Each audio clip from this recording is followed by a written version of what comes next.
Nature has endowed the state of Jammu and Kashmir with heavenly landscapes and sights of matchless beauty. The soil of the land, too, possesses a power of fertility that has few parallels. Labor of the farm worker can till and plough the soil to give out a golden harvest.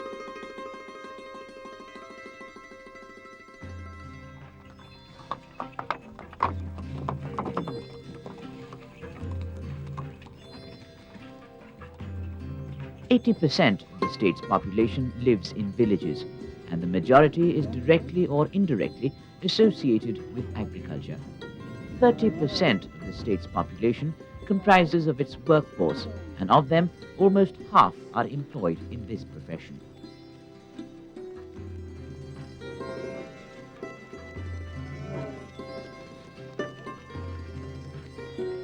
Jammu and Kashmir has made tremendous progress in agriculture over the last 50 years since independence.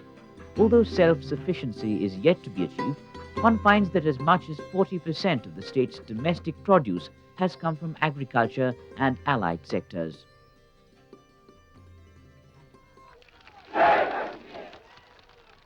The first democratically elected government of Jammu and Kashmir under the leadership of Sher-e-Kashmir Sheikh Muhammad Abdullah laid particular stress on development of agriculture.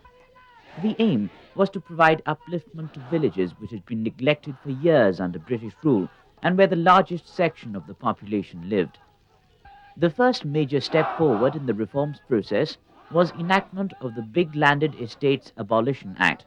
This act brought to an end the feudalistic order and Jagirdari prevailing in the villages.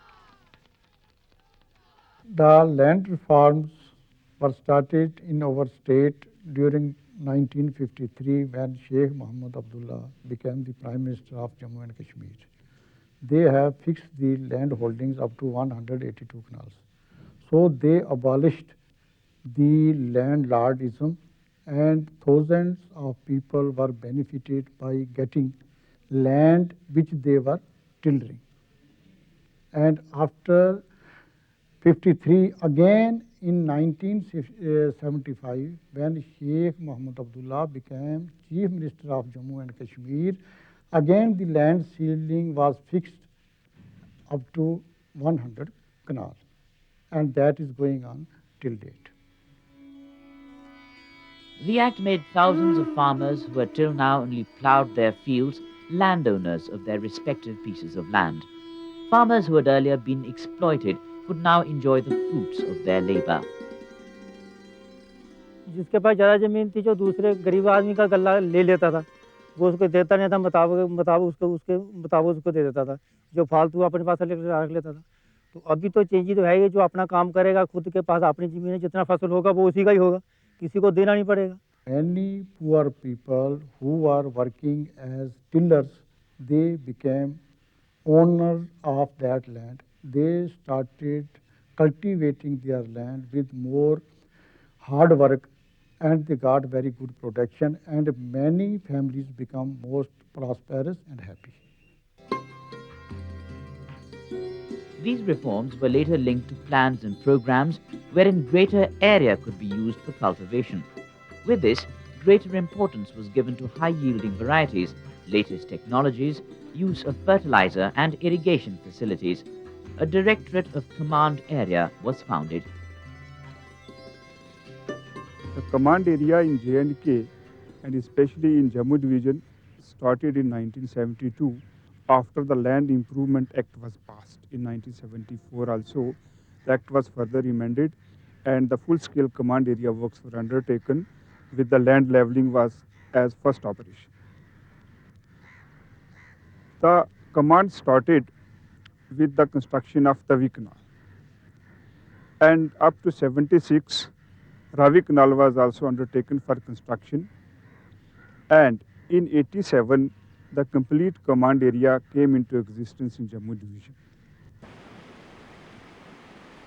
Immediately after Jammu, the Command Area Development Program was also launched in Kashmir in 1981-82. The primary objective of the program was to properly utilize irrigation potential created in selected projects at the pace at which the gap between irrigation potential created and irrigation potential utilized was reduced to a minimum possible. The Command Area Development Program is financed by the central and state governments on a 50-50 basis. The targets initially, the 5 centrally sponsored schemes were cleared by the central government. Those are in fact at Marwal Lift Irrigation Project, Lethbora, Bani Mula and Manalzora Irrigation Project. Another one is our Yusmarg Dam and Neva Kareva areas. There is a perennial source as well that is already created potential. So we had to divert that water to the fields of the farmers to ensure their irrigation throughout the season. One more project is our this Coil project. It was just commissioned in 1991-92. So 5 centrally sponsored projects covering an area of over 16,000 hectares was our main target in the initial stage. Under the Command Area Development Program, the primary activity is soil conservation, followed by construction of field channels and varabandi, meaning equitable distribution of water. The physical achievements of the Command Area Development Program is as follows. Up to March 1993, surveying, planning and designing was done of 69,789 hectares of land. Construction of field channels was done on 24,555 hectares. Outlets were constructed on 39,988 hectares. Field leveling work was carried out on 33,683 hectares. Field drains were made on 8,429 hectares. Varabandi was carried out on 30,605 hectares. Under soil and water management, between 1987-88 and 1998, 283 water pump sets were issued to cover an area of 1,556 hectares. In the agriculture, all the activities of the agriculture department have been undertaken in the command area. These include both providing the farmers with the improved variety of high-yielding variety seeds, fertilizers, pesticides, weedicides, fungicide, and all other information which is required for the full growth of crops. This also includes the extension services and also the expert advice which the trained agriculture personnel working in the command area are meant to provide to the farmers. The results of the fillip given to agriculture by the government of Jammu and Kashmir were very soon there for all to see. Food grain production, which had recorded 4.53 lakh metric tons in 1950-51, touched 6.19 lakh metric tons in 1960-61. This reached 9.57 lakh metric tons in 1970-71 and 13.06 lakh metric tons by 1980-81. In 1990-91, food grain production touched 13.66 lakh metric tons and reached 16.08 lakh metric tons in 1996-97. The Command Area Development Program proved to be of tremendous help. Paddy, which at the start of command was 12 quintals per hectare, it has reached up to 40 quintals per hectare now. That is 226% increase in the production of paddy. Similarly, wheat, the growth of wheat was 10 quintals per hectare, and at present it is 36 quintals per hectare. So that increase is 156% of the yield which we are expecting, and we are trying that it should increase more. Similarly, in maize, the earlier production was 15 quintal per hectare, and it has gone up to 24 quintals per hectare.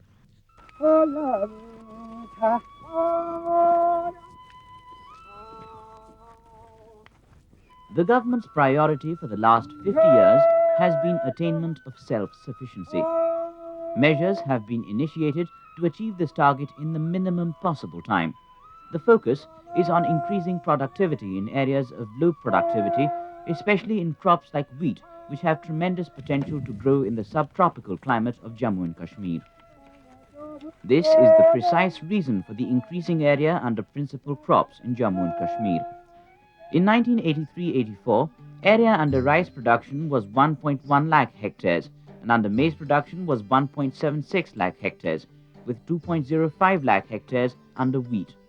In 1988-89, rice was cultivated on 1.06 lakh hectares, maize on 1.90 lakh hectares, and wheat on 2.30 lakh hectares. By 1995-96, area under rice was 1.08 lakh hectares, under maize 2.02 lakh hectares, and under wheat 2.38 lakh hectares. Area under different crops continued to grow in this way in Kashmir. Paddy, which was grown on 1.24 lakh hectares in 1950-51, was grown on 1.65 lakh hectares by 1995-96. In 1950-51, maize was grown on 0.48 lakh hectares, whereas it was grown on 1.01 lakh hectares in 1995-96. Wheat, which was grown on 0.05 lakh hectares in 1950-51, was grown on 0.25 lakh hectares in 1995-96. Area under oilseeds in 1950-51 was 0.16 lakh hectares, and in 1995-96 it was 0.49 lakh hectares. There were 0.10 lakh hectares under pulses in 1950-51. In 1995-96, this increased to 0.11 lakh hectares.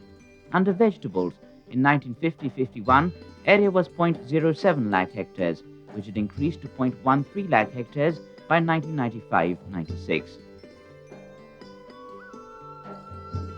Strenuous efforts are underway to increase irrigated area under various crops. Net irrigated area, which stood at 2.61 lakh hectares in 1950-51, increased to 3.07 lakh hectares in 1995-96.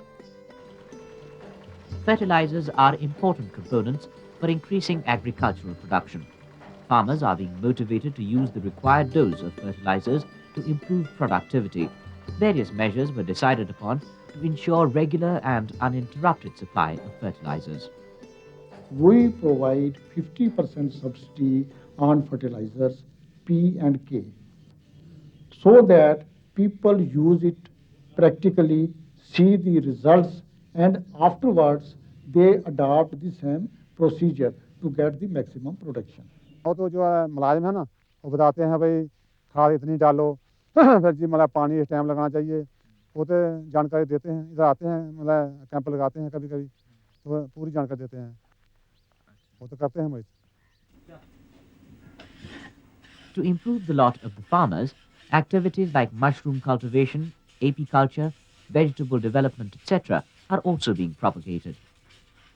In Jammu division, mushroom cultivation has become a popular secondary activity. One of the many products of Kashmir is saffron. Famous the world over for its taste and unique color, saffron flowers are grown on a large scale in Pampore district of Kashmir. In the saffron fields, one finds women of all ages and children picking flowers. The strands bearing pollen are dried to obtain the final product, also called saffron. Only 2 kilograms of saffron is obtained from 100 kilograms of flowers, and 10 grams costs 350 rupees. Safran के दो किस्म होते हैं, एक मोंगरा कहते हैं एक को, दूसरे को कहते हैं लच्छा. ये इधर जब हम निकालते हैं तो इसको कहते हैं लच्छा, सुखा के होता है, सूख के, और हम फिर जब इसको ये इधर काटते हैं तो इसको कहते हैं मोंगरा, इसको कहते हैं मोंगरा. तो इसका एक कीमत होता है, इसका दूसरा कीमत होता है. भाव ज़्यादा जब डाउन होता है उसी वक्त हमें इसमें नुकसान होता है, बाकी इसमें कोई नुकसान नहीं है. With the high demand for Indian saffron in international markets, saffron is exported from the country at high rates. Over 15 tons of saffron is exported every year. But profits from these exports do not reach the farmers. So, the government has started issuing export permits directly to farmers.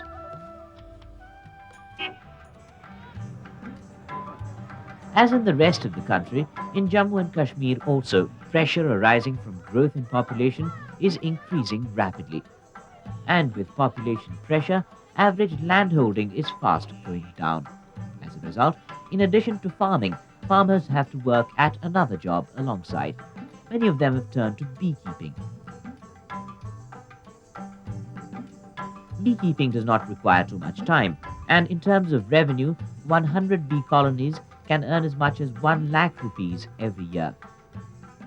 खेती बाड़ी में ऐसा होता है कि वहाँ पर nature depend करती है और यहाँ पर भी वही होता है, लेकिन ये काम जो है ये थोड़ा सा उससे काफ़ी बेनिफिशियल है। वो इसलिए है कि खेती में अगर कोई ड्राट आ जाए या बारिश ना हो तो फिर हम अक्सर वो हाथ पर हाथ रख कर बैठे रहते हैं। इसमें ये सिर्फ है कि अगर यहाँ पर फ्लोरा ना मिले तो हम इसे माइग्रेट कर लेते हैं, तो हम माइग्रेट पे चले जाते हैं, कभी उधर पंजाब में, और सर्दियों में हम चले जाते हैं राजस्थान में गंगानगर साइड में। The beekeeping trade has expanded vastly over the past 50 years. In Jammu division alone, there are 39,453 bee colonies. They together produce 5,077.96 quintals of honey and 50 quintals of wax every year. The honey is worth 2.53 lakh rupees and wax is valued at 3 lakh rupees. There are 669 people employed in this profession. Beekeeping activity also indirectly helps crop productivity. Presence of bees around the crops improves productivity by as much as 30%. To further promote beekeeping, the government is providing all sorts of incentives to farmers. Bee colonies are being made available to them at subsidized rates. It also helps bridge gaps between farmers and buyers. The government also imparts training to farmers to help them produce a better quality product. Department of Agriculture is playing a very, very significant role in boosting this beekeeping scheme. We are having at present in Jammu division, we have 22 numbers of demonstration cum training centers. These centers are meant for to give trainings to the farmers, unemployed youths. सरकार क्या करती है, वो हमें हर साल में वो refresher course जो है वो लगाती है। वो कोर्स मान लीजिए 1 हफ्ते का होता है, 10 दिन का भी कर लेते हैं कई बार। तो उसमें हर एक फार्मर्स को हमें ट्रेनिंग देती हैं और वहाँ से हमने ट्रेनिंग भी ली है। हाँ, और मैंने अपने बच्चे को भी ट्रेनिंग दिलवाई है और उसने भी एक फार्म बनाया है। One of the oldest farming professions of Jammu and Kashmir is fruit growing. In fact, the state is called the fruit basket of the country. Nature has gifted the state with a variety of agroclimatic areas ideally suited for growth of varieties of fruits like apples, walnuts, mangoes, olives, pecan nuts, strawberries, apricots and others. During 1953-54, there was an area of 12,400 hectares under orchards, producing 16,000 metric tons of fruits with an average productivity of 1.3 metric tons per hectare. In 1997-98, the corresponding figures have reached levels of 2.09 lakh hectares and 10.48 lakh hectares respectively, with productivity levels having increased 5 times. Present annual exports from the state are around 7.15 lakh metric tons as against 1.07 lakh metric tons in 1971-72. The industry's annual turnover is 400 to 500 crore rupees in case of apples and other fresh fruits, and 200 to 250 crores in case of walnuts. हमारा वो जो major walnut centre है, advance training centre जानापुरा, वहाँ पे हमने 30 hectare walnuts के अंदर रखे हैं। वहाँ पे हम ये ग्राफ्टेड वॉलनट्स की अब एक रेगुलर प्लांटेशन लगा रहे हैं, जिसमें कि आपको जैसे मैंने पहले कहा कि वॉलनट्स अगर ग्राफ्टेड उसमें हों तो वो 4 साल में उनमें नट्स लगते हैं, अदरवाइज 12 से 14 साल लगते हैं वॉलनट्स को बेरिंग में आने के लिए। The state's food production industry has become apple-oriented. Almost 40% of total area under fruits is occupied by apple varieties, and 87 to 90% of total produce constitute apples. The cost of production has gone up because of increase of cost of inputs, in particular pesticides and fertilizers. Advanced technology and newer varieties of apples, cherries, almonds, plums, strawberries and peaches have been introduced from different countries under various projects. These include the Indo-Australian Project 1981 to 87, Indo-Italian Project 1986 to 91, Indo-Bulgarian Project 1990 to 93, and Indo-Dutch Project 1995 to 1997. Through the new technology, the gestation period has been reduced from 8 to 9 years to 3 years. The gasting density of 250 trees per hectare has improved to 2,000 to 3,000 trees per hectare. Olive production is the other thrust area for development of horticulture in the state. 17 new varieties of olives have been imported from Italy, and after evaluation under local conditions, their cultivation is being popularized among farmers. About 100 hectares have been brought under olive cultivation during the current year. About 2,000 olive plants are being provided to farmers at 50% subsidized rates in the districts of Doda, Udhampur and Poonch. Steps have also been taken to strengthen infrastructure for oil extraction facilities and production of more olive plants in view of growing demand from farmers. जब से यहाँ नर्सी वाले आए तो नर्सी वालों का ये देखकर रास्ते में हमारा उनके बीच में से एक रास्ता है जो गुजरे है रोजमर्रा का सुबह शाम का, तो वहाँ दाएं बाएं जब हम उनको देखते थे करते हुए तो उनको देखते हुए हमें दिल में शौक पैदा हुआ और उसके साथ साथ सोचा हमने कि हमें ज़मीन भी है, हमारे पास पानी भी है, क्यों ना हम भी यही करें, तो इससे हमें फ़ायदा होगा. The state has a monopoly over growing of almonds, walnuts and cherries. Foreign exchange worth 80 to 100 crore rupees annually has been earned through exports of walnuts. International market potential for walnut and other tree nut crops from the state is more than 500 crore rupees annually. The government has launched a massive program for plantation of walnut in far-flung areas. The ninth plan proposes to cover 10,000 to 15,000 hectares of existing and new areas with high-density plantations, and also cover more than 20 hectares of land under strawberry cultivation to produce 400 metric tons of strawberry. A salubrious climate and availability of land and manpower were the factors that had motivated the British to modernize the silk industry in 1889 for production of cocoons to obtain gradable silk. The industry flourished, and in 1935-36, there were about 55,000 silk rearers in Jammu and Kashmir. Average productivity per ounce of seed was 25 to 26 kilograms of cocoon. After partition, however, production decreased. In the recent past, the government has given serious attention to revamping the sericulture industry.